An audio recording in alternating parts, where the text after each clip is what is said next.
I saw the movie, I think, a few days ago, Okay. and I have to say, you were incredible in it. Oh, that's so sweet. And I of you can to sometimes say. I watch movies and you see how a person, you forget that the person is acting, and you think I'm watching this real life person. No, I'm being serious. Yeah. So I can see what whoever it is that picked you to do the role Yeah. saw. I can whoever it is that said, oh, this is the casting, whoever did it. So what was it about the role that you saw that made you want to do it?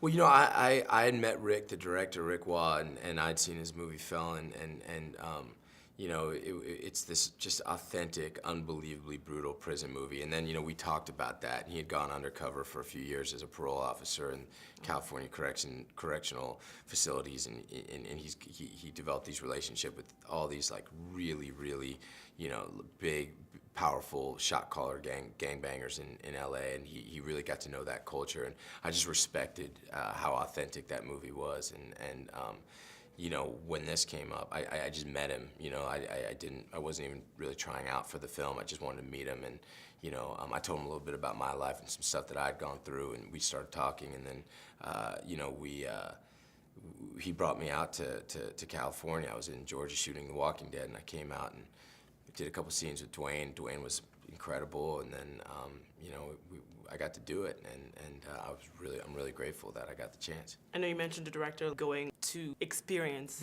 you know, life before he did the movie he did for Felon. What did you do? Because you were seriously, if you said to me, you've lived that life and you did all that, I would have believed it, because it's like it was that realistic. So did you have to hang out with ex-cons, or did you? You know, I talked to one, you know, a couple people, but you know, one in particular, a friend of mine who's a two-striker who's really been through a lot. Rick is great at sort of providing information for the tools that are necessary to have power in a prison yard, in a maximum security prison yard, and to get to a level of shot caller. And he really walked me through a lot of that in a great way, and really helped. I think my friend really helped me about what it's like when you get out, and how hard it is to try to find a job, and how you have this stigma, you have this thing, you're branded with you know, you feel, hey, you know, I did the crime, but I also I did the time, and I've served, and that's it. And you know, but it doesn't stop when you get out, and I think that is something that you know, this guy's faced with that. And meanwhile, he's got to provide a life for his family, and he's got to keep his son out of trouble, and he's got to have this relationship with his wife, and he loves his family so much, and that's just something that I absolutely can identify with.